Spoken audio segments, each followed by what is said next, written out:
नमस्कार, बहुत स्वागत है आप सभी का Z10 न्यूज पर। मैं हूं आपके साथ सपना ठाकुर। आइए रुक कर लेते हैं आज की बड़ी खबर की ओर। समाजवादी पार्टी के प्रमुख अखिलेश यादव ने 2 साल बाद होने वाले विधानसभा चुनाव को लेकर बड़ा ऐलान किया है। रविवार को अखिलेश यादव ने कहा कि 2027 के उत्तर प्रदेश विधानसभा चुनाव में विपक्षी इंडिया गठबंधन जारी रहेगा। इसका मतलब कि यूपी में सपा और कांग्रेस का साथ बना रहेगा। उत्तर प्रदेश के पूर्व मुख्यमंत्री ने भारतीय जनता पार्टी पर हमला करते हुए आरोप लगाया कि वो वक्फ संशोधन कानून के जरिए माफिया की तरह जमीन हड़पने की कोशिश कर रहा है। यूपी के पूर्व सीएम अखिलेश यादव ने संवाददाता सम्मेलन को संबोधित करते हुए कहा कि 2027 विधानसभा चुनाव में पीटीए यानी पिछड़ा, दलित और अल्पसंख्यक राज्य से भाजपा को उखाड़ फेंकेगा।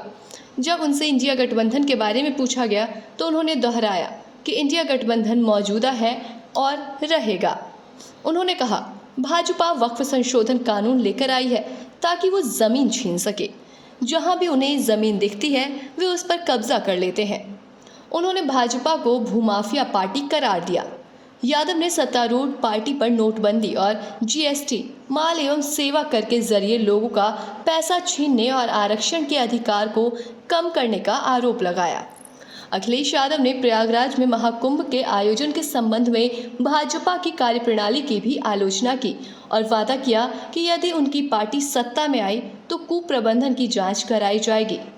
सपा प्रमुख ने दावा किया है कि सरकार ने घटना के दौरान हताहतों की संख्या और वित्तीय लाभ के बारे में गलत आंकड़े दिए और आरोप लगाया कि जनवरी में भगदड़ के दौरान ड्रोन और सीसीटीवी निगरानी विफल रही है।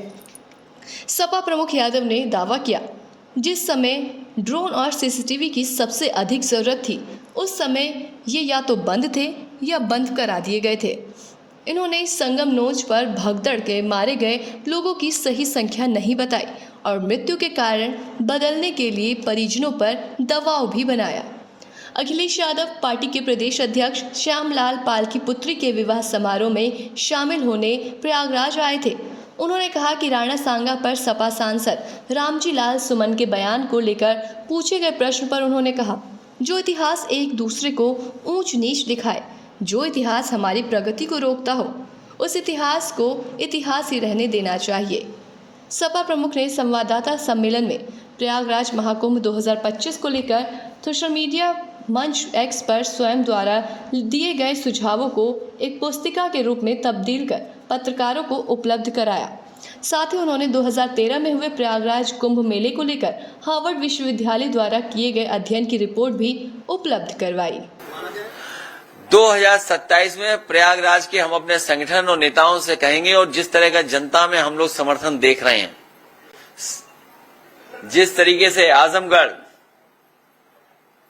और अंबेडकर नगर, बलिया पूरा का पूरा गाजीपुर या सफाया कर दिया था बीजेपी का, इसी तरीके से प्रयागराज से भी हम लोग मिल करके सफाया करेंगे।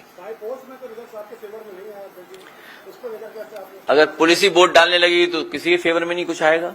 अगर आपका मोबाइल ही छीन ले तो न्यूज क्या दिखाओगे? वोट ही छीन लिया। अगर आपका मोबाइल छीन ले तो न्यूज क्या दिखाओगे? इंडिया गठबंधन है और इंडिया गठबंधन रहेगा। वहीं अखिलेश यादव ने अपनी प्रेस कॉन्फ्रेंस के दौरान यूपी की योगी सरकार को 30 मार सरकार बताया। महाकुंभ से लेकर 1 ट्रिलियन इकोनॉमी तक अखिलेश ने सरकार पर जमकर हमला बोला। मुझे ही नहीं याद होगा, आप सबको याद होगा। ये सरकार 30 से बहुत प्रभावित है। 30 मार्का सरकार 30 से बहुत प्रभावित है। अगर ये डाटा सब कुछ सही है तो सरकार ये बोलती है कि जब उनसे पूछा गया कि कितने लोगों की जान गई तो बोले 30। बोला कारोबार में नाविक लोगों ने कितना कमाया, एक व्यक्ति का उदाहरण दिया उन्होंने कि 30। और बोला पूरा कारोबार कितना होगा? 30 गुणा 10,000 करोड़। अगर 30 गुना 10,000 करोड़ का व्यापार हुआ है तो प्रयागराज के लोग उस समय पर हाउस अरेस्ट रहे। उनका जीवन यापन कैसे चला होगा वो आपसे बेहतर नहीं समझा होगा कोई। जो सरकार ये दावा कर रही है, दो मुख्यमंत्री, कई आईपीएस केवल ट्रैफिक इंतजाम में लग गए और ये तक लग गए खड़े होकर के कि अब आप मत आगे जाइए, पीछे जाइए, लौट जाइए, यहां पर स्थान नहीं है, यहां पर व्यवस्था नहीं कर सकते। तो अगर इतना सक्सेसफुल था तो सोचिए, 2 चीफ मिनिस्टर, 2 स्टेट के चीफ मिनिस्टर ट्रैफिक जाम रुकवा रहे, और कई लोग जो गलती कर गए गूगल मैप की वजह से, डिजिटल मैप की वजह से, जिन्हें लगा कि सफर यहां से दूसरी जगह पहुंचने में 4 घंटे 5 घंटे लेंगे, उन्होंने रिस्क ली और यकीन करिए पूरा दिन, पूरी रात, आधा दिन पहुंचे जाकर के दर्शन कर पाए जाकर के।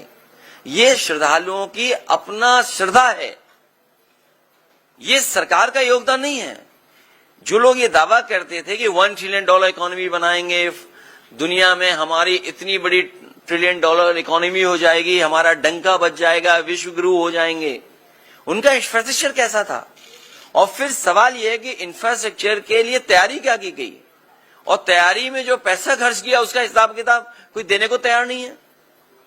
तो ऐसे ही तमाम खास खबरों से जुड़ने के लिए देखते रहे Z10 न्यूज। नमस्कार।